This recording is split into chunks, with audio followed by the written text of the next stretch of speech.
David Pakman Show at davidpakman.com.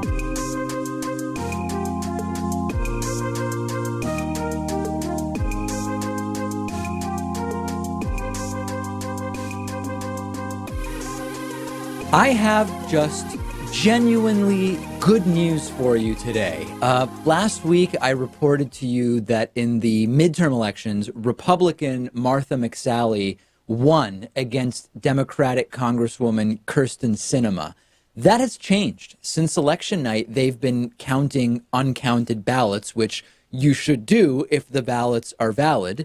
And as it turns out, those uncounted ballots were disproportionately from the blue parts of Arizona. And Sinema took what is now an insurmountable lead and has defeated Republican Martha McSally conceding. So Republicans will still control the Senate with a majority, but by one fewer, or is it one less seat or one fewer seat than we thought? In either case, they're going to have not as many seats as they believed they were going to have. And very interestingly, when it comes to Kyrsten Sinema specifically, number one, the last time that Arizona even had a Democratic senator was in 1995 with Dennis DeConcini. And that is notable. Also notable that Kyrsten Sinema, she appears to be the first U.S. senator elected who formally says she has no religious affiliation. And we can all sort of understand that there were and are very likely some senators who are not actually religious, but they still say, I am Christian, statistically speaking, or maybe I am Jewish in the case of some. So this is not literally the first non-religious person, but it is the first senator who formally states that she is not part of any organized religion. And this is why you've got to fight every race and count every ballot. If we had accepted, Pat, on election day that this was it and not continued to push, she might not have won. We now have updated midterm results. It's good for Democrats. And this is why we have to make sure that every single ballot, Pat, is counted in Florida, because it might not change the results, but it might.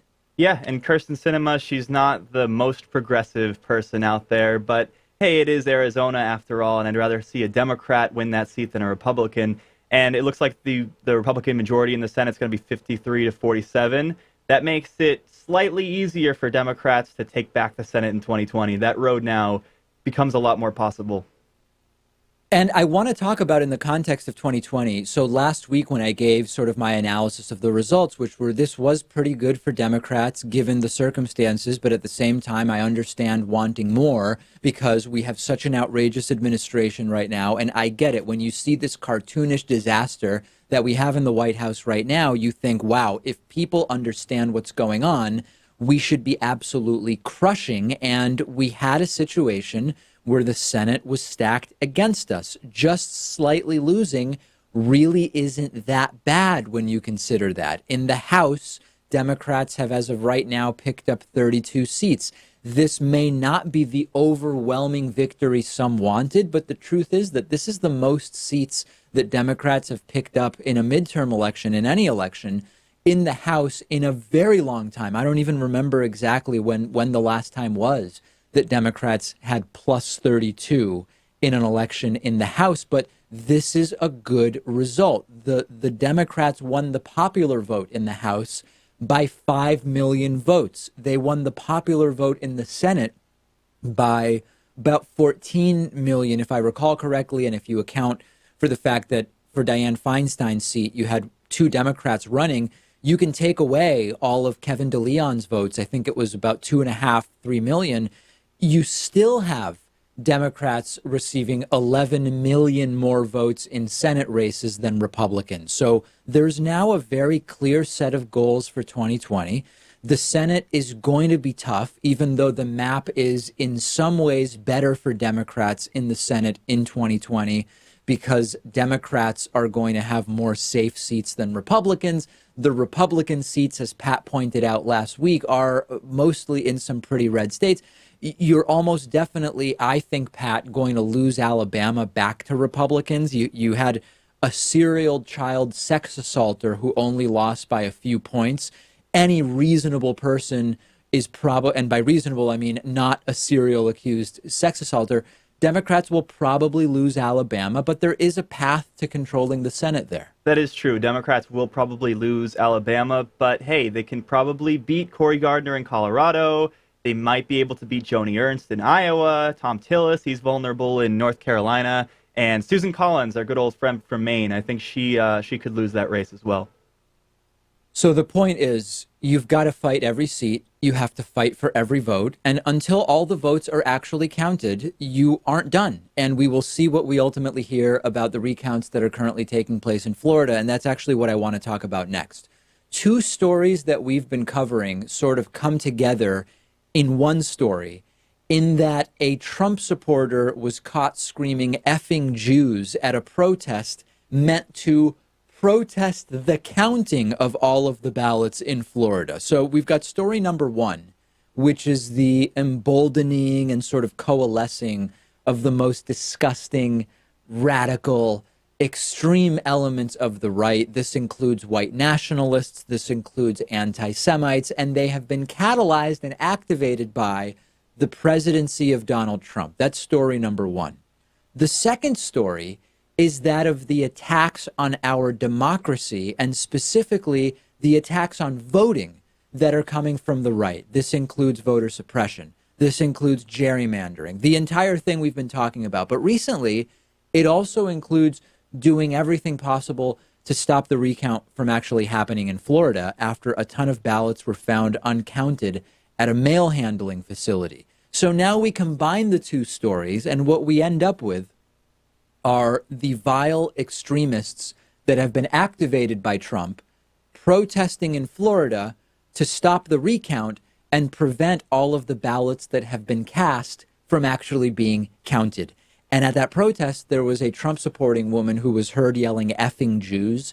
Her name is reportedly MJ. She started yelling "the effing Jews." This caused a crowd to kind of gather around her, and then she said, "Oh no, I am Jewish. I'm just angry that in South Florida, which has a lot of Jews, the Jews are voting for Democrats instead of for Republicans." MJ apparently wants Jews in Florida, and I would guess Jews all over, to vote for Republicans instead of for Democrats. And of course, oh, no, this can't possibly be. Nobody can be anti-Semitic, and Trump can't be fomenting anti-Semitism if MJ is Jewish and Trump has a Jewish son-in-law and Jared Kushner. She just wants the Jews to stop being so Jewy and start voting for Republicans, which, by the way, is just not going to happen in any great numbers.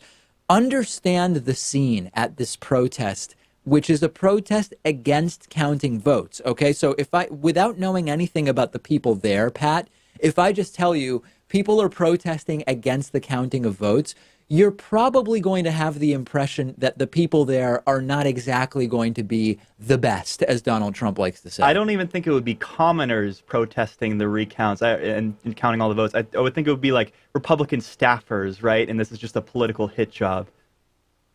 So you have the effing Jews woman who starts yelling. An NBC report says that then a tattooed, head-shaved guy with a cutoff shirt that had a drawing of Trump riding a Harley while holding a shotgun and the slogan "Drain the Swamp" on it steps up next to effing Jews woman and says, quote, "They control the media, they control the entertainment business, and that's what they do.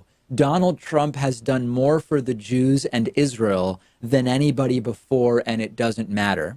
And then another guy named Art Manin takes sort of center stage and says he's more afraid of liberals than terrorists who he fought while serving in Iraq. Beautiful group of people, just absolutely lovely. And it is really scary how the anti-Semitism has exploded and been almost coddled by Donald Trump. Find people on both sides of a neo-Nazi rally in Charlottesville, Virginia. I'm a nationalist, America first, all of this stuff. And this may be a topic more for the bonus show. I don't know that it's for totally public consumption, but I've actually been in touch quite a bit recently with the Boston Anti-Defamation League as well as the Boston FBI related specifically to issues of, I guess I'll say, emboldened anti-Semitism lately. And if anything, we've been understating the depths of the problem on the program. Even though we talk about it pretty regularly, we are talking about it as if it is not quite as serious as it actually is. And if you were to talk to the ADL and FBI people on the ground right now, you might get a better understanding of exactly how serious this is. We have a great program for you today. We are going to hear about the latest from Kellyanne Conway. We are going to have a great interview. I've got a fantastic suggestion that comes to us today in the form of a voicemail. The show is on Twitter at David Pakman Show. I am on Twitter at dpakman. I invite you, I would even say I implore you to follow both of us on Twitter. Quick break, back after this. The David Pakman Show at davidpakman.com.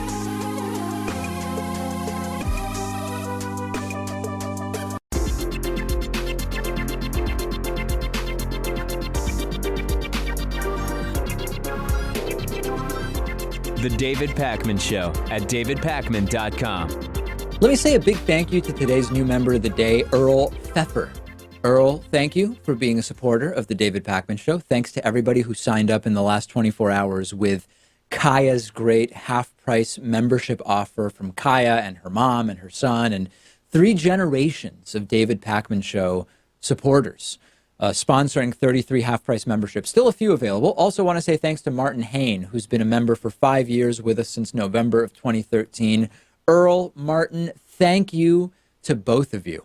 Okay, let's get to an update on the Jim Acosta story. Jim Acosta is a CNN reporter. He asked questions of Donald Trump, which I know to many of you will not come as a shock since that's what many reporters do. And Donald Trump didn't like the questions. And during this question and answer period, there was an incident where a White House intern started to try to physically remove the microphone from Jim Acosta. While Trump and Acosta were arguing, Acosta's arm got tangled up with the interns. Here's the original clip that started all of this. Miles away. That's not an invasion. Honestly, I think you should let me run the country. You run CNN. All right. And if you did it well, your ratings would be much better. If I may ask one other question, Mr. President, if I may ask one other question, are you worried? That's enough. That's enough. Mr. President, I was going to ask one of the other folks. That's enough. Pardon me, ma'am.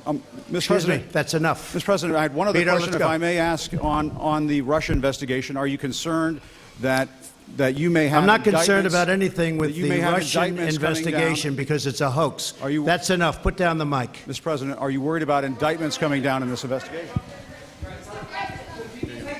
Mr. President. I'll tell you what, CNN should be ashamed of itself having you working for them. You are a rude, terrible person.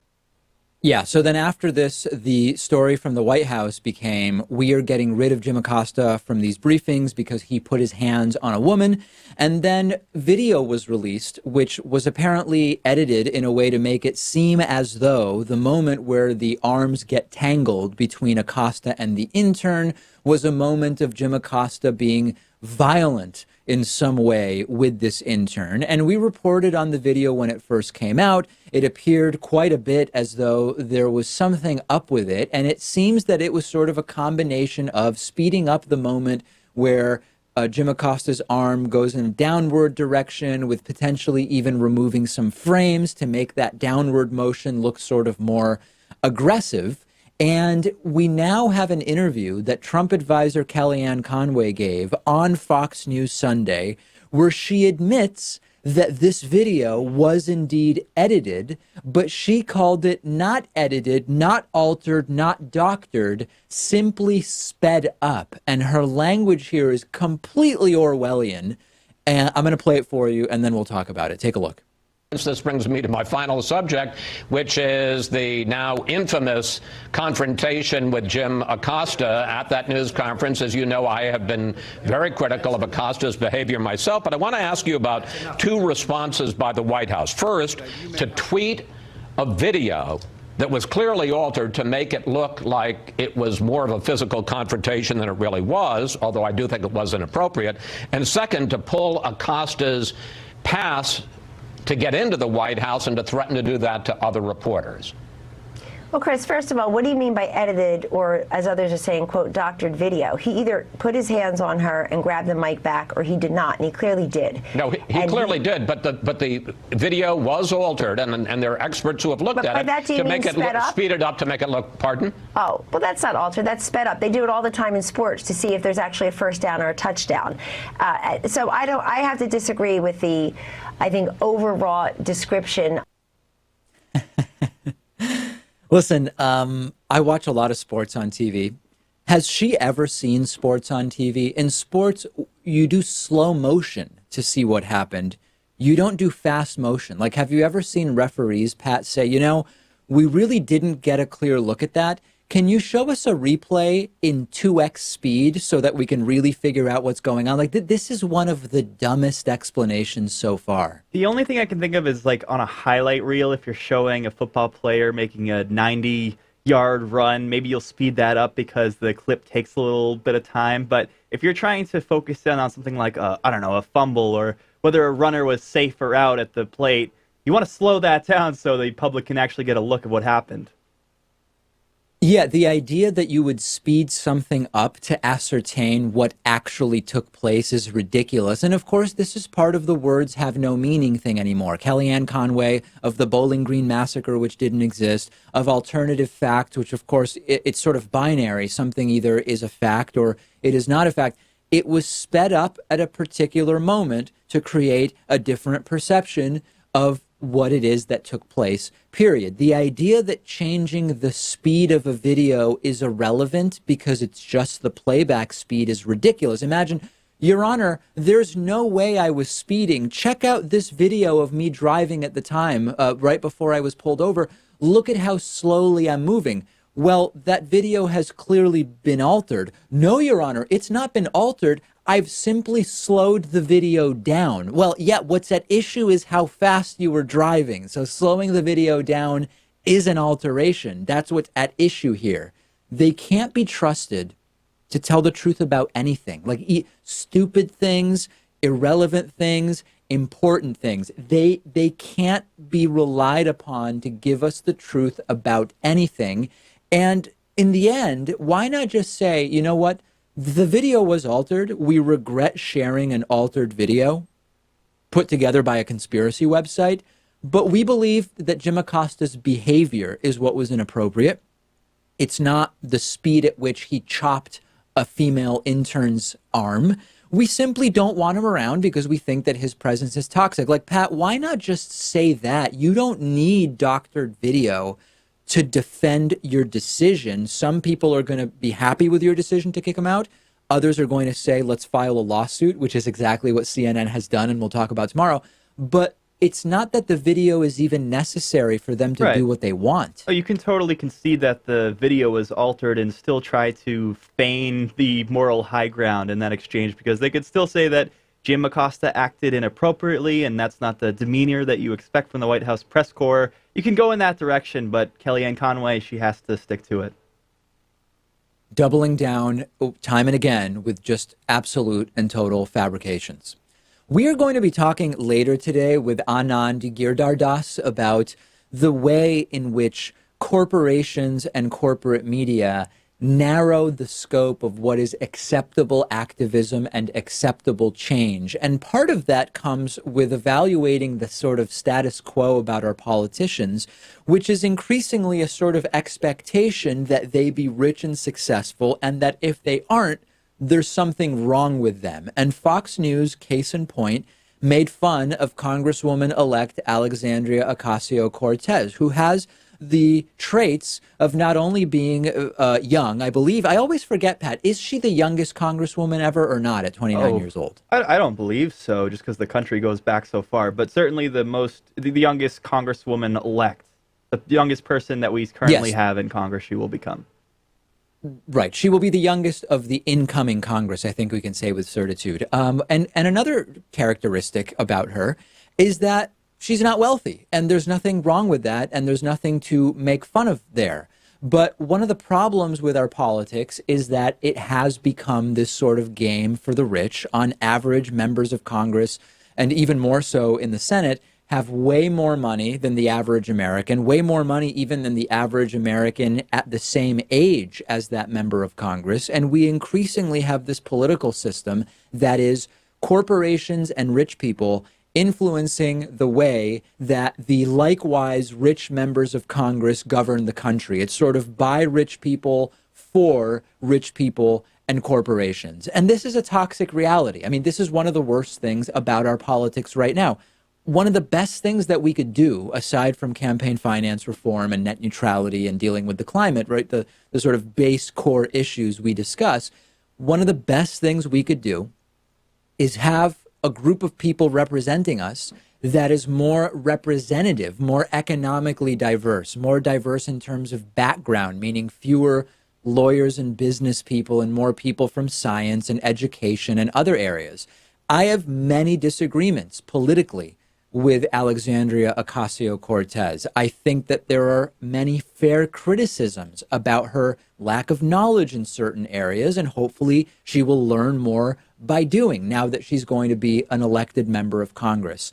But when it comes to simply not fitting the mold of being a rich lawyer or a wealthy business person who's going to be in Congress, that is a completely misguided criticism of her. She has made no secret of the fact that she's financially limited. She's so financially limited, in fact, that we learned that she is going to have a nice salary of $174,000 a year starting in January when she's sworn in, but she's going to have to wait for that to kick in before she even gets an apartment in Washington, D.C. There's a New York Times interview where it was reported that Ms. Ocasio-Cortez said the transition period will be very unusual because I can't really take a salary. I have 3 months without a salary before I'm a member of Congress. So how do I get an apartment? These little things are very real. She said she saved money before leaving her job at the restaurant and planned accordingly with her partner. We're kind of just dealing with the logistics of it day by day,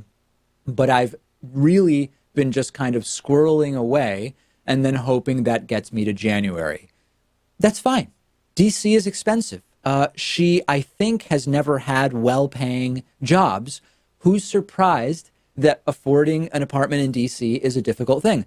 Well, Fox News made fun of her for it. Everybody just laughing, having a grand old time. What exactly is funny about this? Alexandria Ocasio-Cortez, she says that she's having a hard time with something. Do we have it now, or should I wait? Okay.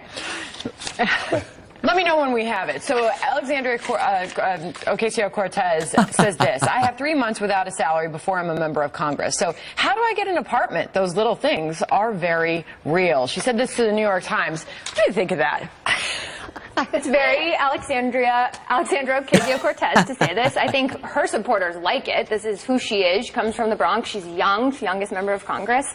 It's tough to get an apartment in D.C. I also think she's not alone. She might be the only one talking about it, but a lot of congressmen in Washington, D.C. say, given the cost of living there, it's not exactly the Washington. I think that quote was preceded by a year and a half ago. I was tending bar in Brooklyn, or something, which is true, by the way. Well, that's playing to her base, but the fact of the matter is Washington, D.C. and the greater metropolitan area is the most expensive county in the world to live in America now. So I think what she's talking about is all of the money in Washington, all of the wealth in Washington, all of the power, and a little simple person like her from New York can't find a place to live. It is a brilliant political lie. On the other hand, her resume that Shelby just mentioned about being from the Bronx, it turns out when you read deeper, she had a lot more formative years in Westchester County, New York, which is a little ritzier than the Bronx. I'm from New York. I don't want to throw stones at any boroughs or counties, but her resume doesn't always match up. And some of those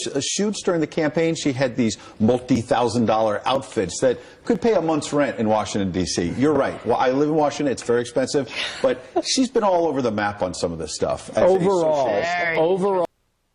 This is the stupidest commentary I could imagine. It's a brilliant political move to say she can't afford an apartment, or this plays well with her supporters. She just can't afford the apartment, and she had expensive outfits and photo shoots. You don't get to keep those outfits. That's not a contradiction, and still they're mispronouncing her name.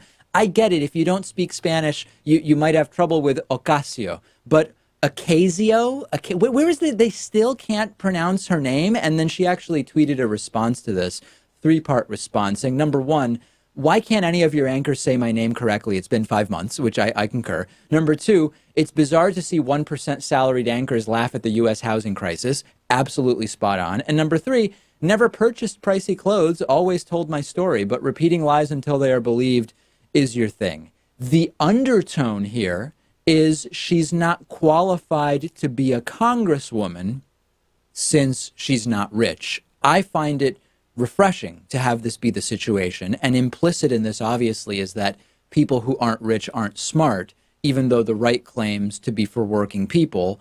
And you've got Fox News anchors who are completely out of touch with the reality that 60% of Americans aren't able to handle an unexpected $400 emergency, I think the numbers were. Alexandria Ocasio-Cortez is in touch with that. I think that's one of her good qualities. It's a feature and not a bug. These people are vile, and they are perpetuating the exact problem that I'm going to talk about after the break with Anand Giridharadas.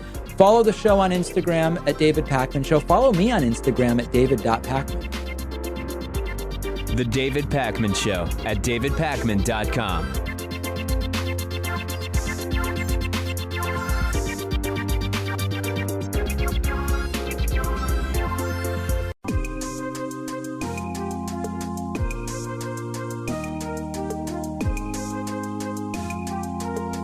Welcome back to the David Pakman Show. It is great to be joined today by Anand Giridharadas, who's an author, columnist, and on-air political analyst. His latest book is Winners Take All, the elite charade of changing the world. It's so great to talk to you about this because it's something I've been thinking about and talking about on my program for years, which is I like to use the concept of safe change when I talk about some of the pseudo-activism that we hear from some of the tech giants and some of the sort of startup billionaires and huge corporations that talk about activism and change and improving the world. And the way I sort of summarize it, and I'm curious to hear whether you sort of agree with this or would maybe tweak it a little, is the idea that those who are in a position to really influence significant change in the world are going to advocate types of change that won't endanger the status quo that allowed them to achieve the status they've achieved. Am I sort of on track here? Yeah, I mean, I think, the message that should go out to all the young people watching this is safe sex is good. Safe change is bad. I actually call it fake change, but we're sort of getting at the same concept. And the idea of fake change that's at the heart of Winners Take All is this notion that in recent decades, the rich and powerful in the United States have shown a great interest in social change, in making the world a better place. That's visible in Silicon Valley, where it's hard to find one of these big tech companies that doesn't claim a world-changing, civilization-bounding mission. None of them just say they're here to sell ads and make money or sell books and make money. It's, you go to Wall Street and virtually every bank has a CSR project and a environmental social project, and they're trying to help empower women, and they're trying to help, homeowners recover from the financial crisis that they caused. And you go to the mall and it's hard to avoid products that are give one, get one, trying to, use Bono to save the world somehow by buying an iPhone case. And what is remarkable is that this period that is so awash in these forms of elite change has also been a period that is basically punishing for the working and middle classes in this country. And so you have a situation where the rich and powerful are talking a lot about doing well by doing good, giving back, making a difference, but they are building and operating and maintaining a system that keeps them on top, locks most people out. And so the kind of change that they peddle is fake change, in my view. It's change that does not change their own position.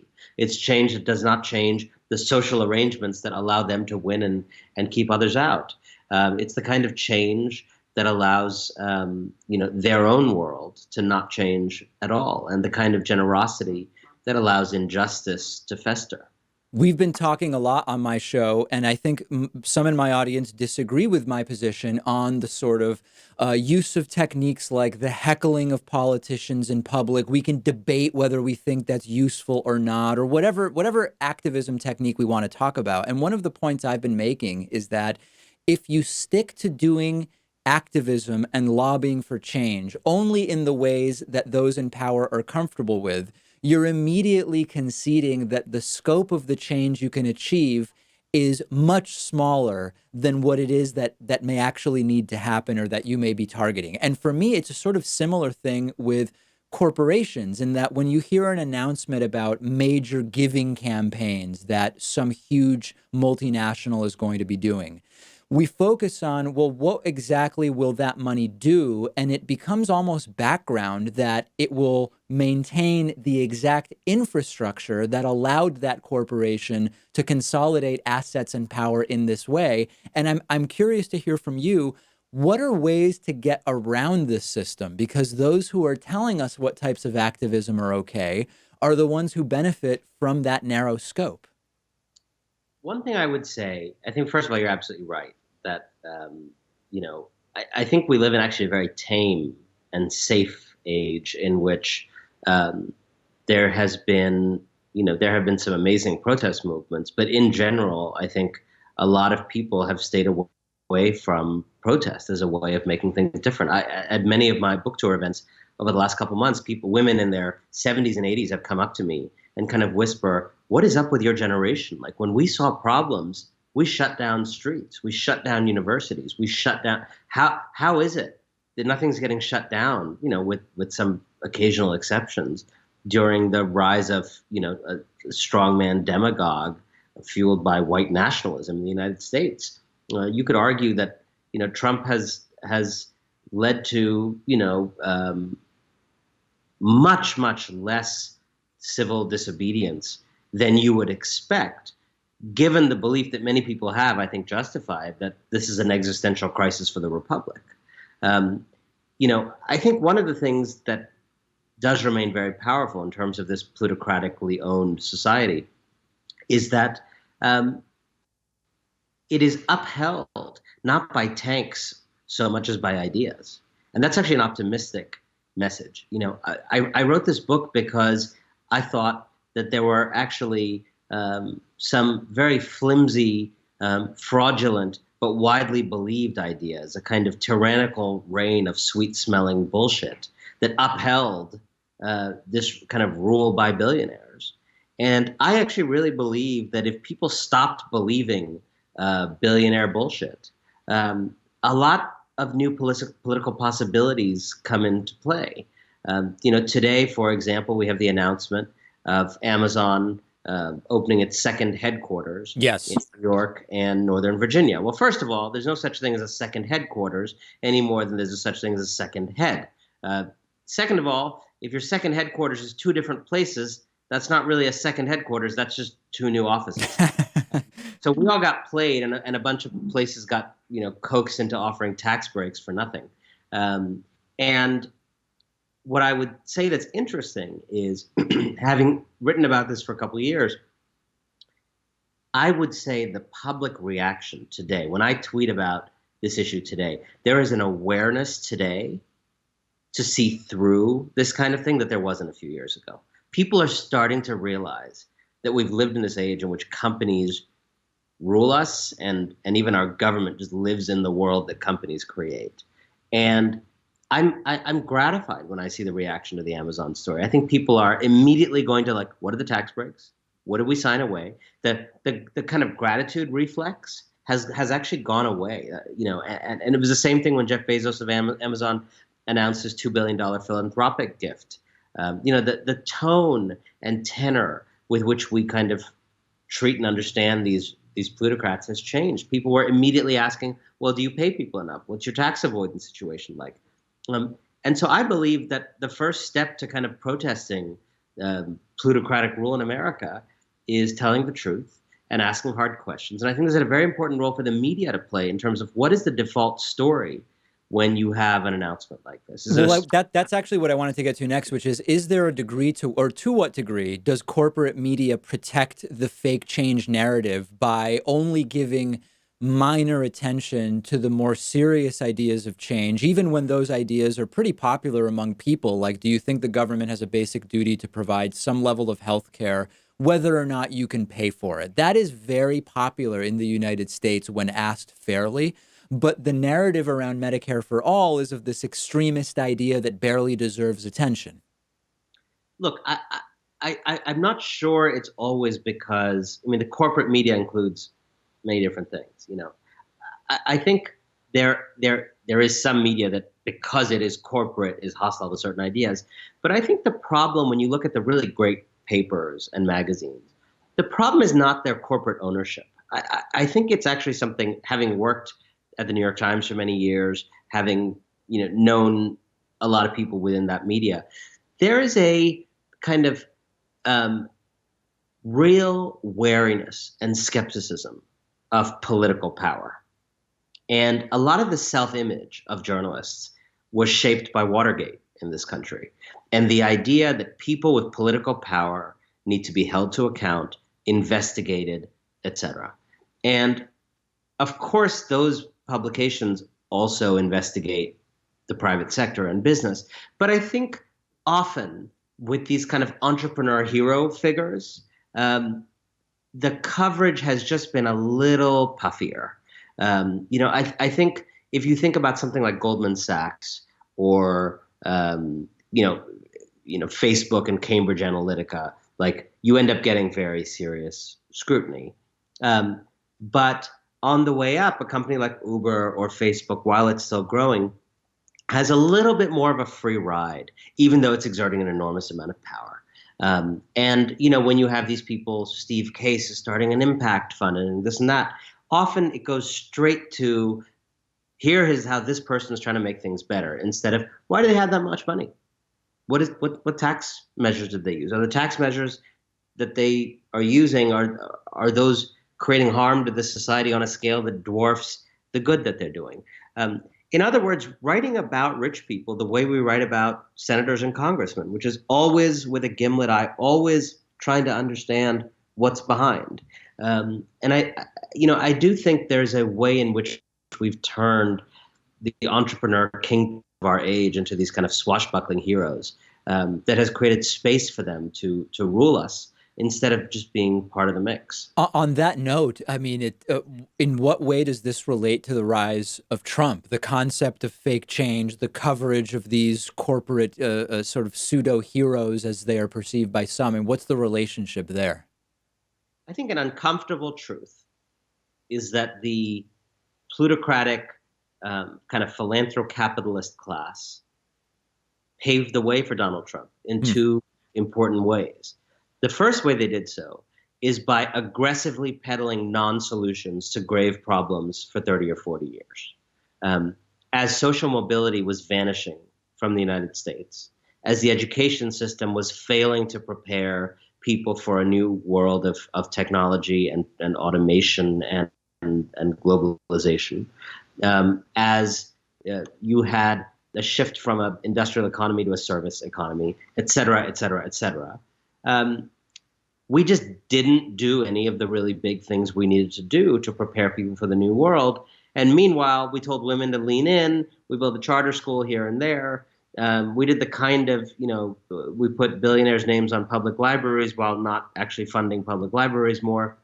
We did all the kind of pseudo changes that created the kind of the illusion of change without the reality. So those philanthro-capitalists created space for Donald Trump by not solving things that he could then point to and say, like, America's not great, America can be made great again. Now, of course, what he meant by that was also enormously tinged by outright racism.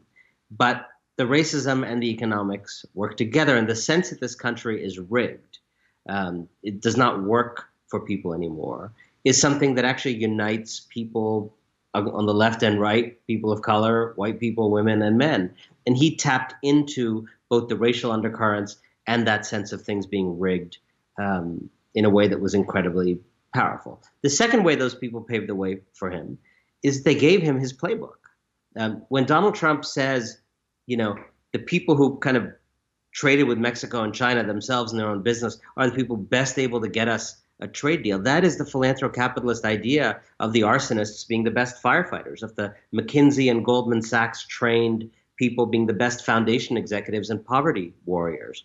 When Donald Trump says, I alone can fix it, that is that idea of the businessman being specially capable of solving our problems. When Donald Trump seeks to enrich himself, possibly in violation of the emoluments clause of the Constitution, while fighting for the least among us, that again is this notion of the win-win that you see in the philanthro-capitalist, which is I should be able to profit from helping others.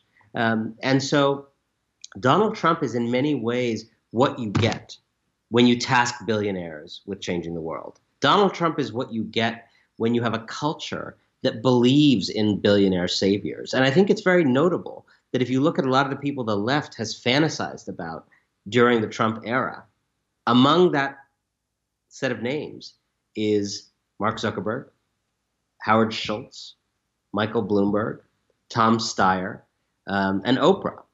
Now, I like Oprah, but I got to say, that list suggests to me a fundamental misunderstanding of our age. Because if your conclusion from the Trump era is that we need better billionaire sugar daddies and sugar mummies, I don't think you understand the moment we are in. We need to actually look at within.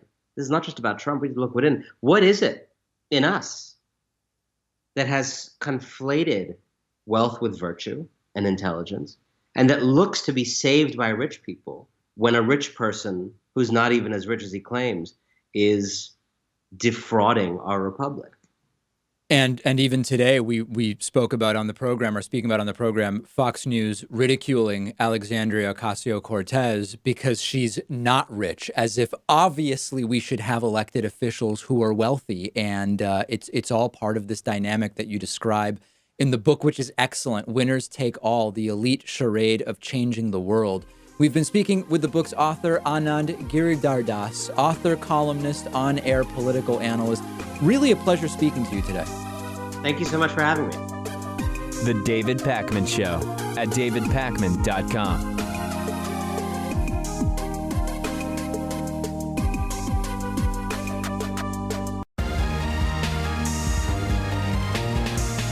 The David Pakman Show at davidpakman.com.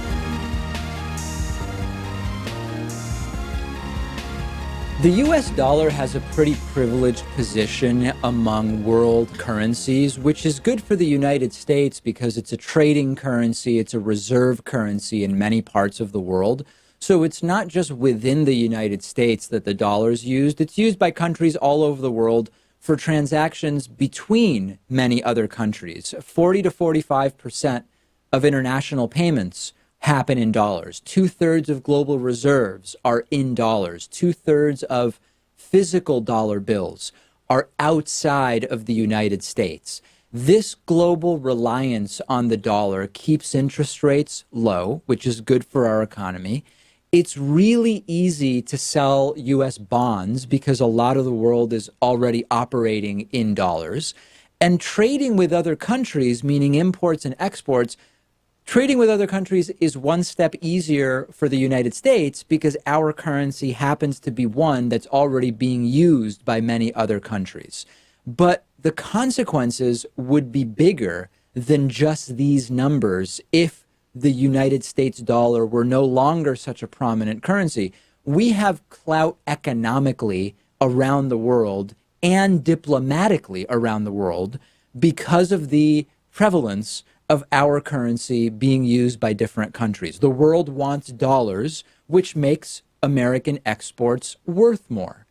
This is where we get to the current administration. Unfortunately, under Donald Trump, under this increased geopolitical, economic, diplomatic instability that has surfaced under Trump, we're seeing the world start to move away from U.S. dollars more and more. And it is really important to understand this. We might feel as though, obviously, the dollar is the currency of the world.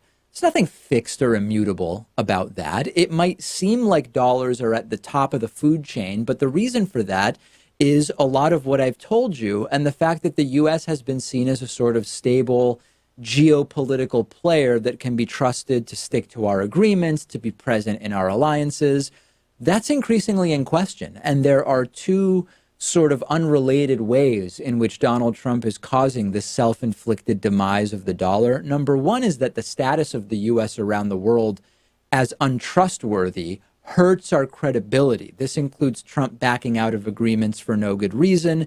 This includes, the Iran deal, the Paris climate deal. That's the sort of geopolitical attack on the dollar that we're seeing. Then there's the economic one. Trump's tariffs, for example, by virtue of how they impact our allies, push other countries to say, maybe we don't want to be dealing in the dollar. The dollar starts to become a risk for other countries to hold rather than a stable mechanism. And then we get to one of the most interesting aspects of this. Donald Trump has been talking about how the trade deficit is really a bad thing, meaning when we have a trade deficit, we are importing more than we are exporting, or we are buying more than we're selling. We're consuming more than we are producing. What that means is that we have to borrow at the country level to pay for a lot of that stuff that we're consuming. That means more dollars are going out than dollars coming in. That's why there are all these dollars floating around the world that other countries use for transactions and make it easier for them to use the dollar as their reserve currency. If Trump succeeds in getting rid of our trade deficit, the number of extra dollars around the world goes way down, which hurts our clout as a reserve currency. Basic economics. And very quickly, this starts to get into way more sort of advanced economics than certainly Trump can understand. But the point is that the same trade deficit that Donald Trump claims to want to get rid of to help the United States would actually be even more damaging to the U.S. dollar if he did it. He claims to be a nationalist. That's his word. If that's the case, why is he advocating a policy that would be bad for the U.S. dollar, the national currency, which I would imagine nationalists would want to support? Send me your thoughts on that. We're going to talk more about it on upcoming programs. I know that I've said this before, Pat, that the most embarrassing and ignorant thing that Trump has done on the national stage just happened. And then a week goes by, and then once again I say, okay, now Trump has done the most embarrassing thing. And usually it's true because we think we've hit the top, or sometimes it's rock bottom, and then he does something worse. He might outdo himself in the future indefinitely. And that is where we are today. There's a stunning report in France's newspaper Le Monde, which alleges that Donald Trump did two mind-blowing things in April. So in April, Donald Trump met with the leaders of Lithuania, Estonia, and Latvia. Now, if you hear those three countries and think, oh, there's something about those three countries as a group. Yes, they're called the Baltic states. These are three countries in Northern Europe that are now independent countries on the Baltic Sea, previously subject to USSR rule, I guess we could call it. I was in one of those countries over the summer, Estonia. Absolutely beautiful place, fantastic people, amazing architecture, culture, great food. Those three countries are the Baltic countries. Donald Trump confused them in front of their leaders with the Balkans. Now, the Balkans are not the Baltic countries. The Balkans are in a different part of Europe, about 1,000 miles away. They include Albania, Bulgaria, Bosnia and Herzegovina, Kosovo, Macedonia, Montenegro. They ended up in their current state after the early 90s breakup of Yugoslavia. And geographically, you could say that the peninsula, the Balkan Peninsula, includes pieces of some other countries as well. Donald Trump confused the Baltics and the Balkans. And then he said something that made absolutely no sense. And according to this report in Newsweek, the leaders of the three Baltic states were just sort of confused, looking around like, what the hell is this guy talking about? And then they realized that Trump thinks that they are from the Balkans, not the Baltics. And what Trump said was that they are responsible for starting wars that led to the breakup of Yugoslavia in 1991. Can you imagine you're the president of Estonia or Latvia, whichever one of these countries, you've come out of the USSR, you've rebuilt the country. Your country is a sort of beacon of success in a region that has had many political and economic problems. In Estonia, one of the most technologically advanced democracies in the world, you get invited to the White House. Wow, President of the United States, you fly halfway around the world, and the president says to you, you did a bad thing when you started that war that broke up Yugoslavia. And then you realize the guy has no idea where you're from. An absolute and total embarrassment. And Pat, this is what you get when you combine ignorance and anti-intellectualism with a political movement that sees that as a virtue and enshrines ignorant anti-intellectuals as leaders. You get the leaders of Estonia, Latvia, and Lithuania saying, what the hell is the president talking about right now? And let's remember, it's been the U.S. that has been starting the wars in recent memory, namely the war in Iraq. But yeah, Trump just is not very good with geography. He referred to Namibia, the country in Africa, as Nambia. He doesn't understand the differences between the United Kingdom and Great Britain and England. He thinks those things are interchangeable. They're all the same. Yeah, he should just study up, I think. That's what it comes down to. The right loves to slam the left for language policing, but they do their own language policing. And then the right likes to slam the left for identity politics. But then you realize, wait a second, the entire Trumpist movement, the alt-right, these are identity movements, and they happen to be horrible identity movements. And then the right likes to slam the left for virtue signaling, which they do just as much, if not more of, except with horrible virtues like those of dogmatic religious belief and anti-education ideas. They always defend this stuff the same way. Listen, Trump's not a lifelong politician. He can't know everything. He's making the right decisions, and that's what actually matters. If you're president, you get held to the same standards as other presidents. And misstating the wars that other countries have started, not knowing what countries' leaders you're even meeting with, these aren't like niche micro criticisms. This is basic stuff that's truly pathetic, and it's not making America great again. This is an absolute and total embarrassment. We have a voicemail number. That number is 219-2-DAVID-P. Here's an interesting little idea from the voicemail today. Hey, Dave, a great idea for you. Run for president in 2020. Okay? If you win, you win. And if you lose, you can go back to the show with dignity. You will raise the media interest in your show. Subscribers will double, I guarantee it. You will have absolutely no problems getting members because you will be a face of a face for the Democratic Party, really. When will you be announcing your candidacy for president of the United States? Couple problems with that. First and foremost, I wasn't born in the United States, so I can't run for president. Also, don't you have to be 37 years old, Pat, to run for president? 35, which you will be.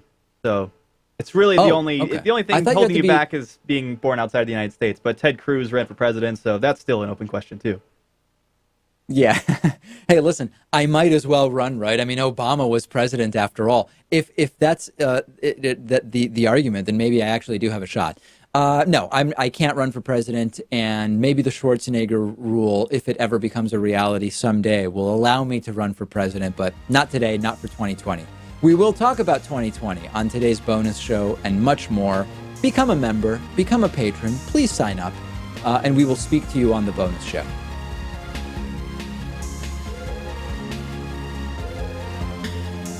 The David Pakman Show at davidpakman.com.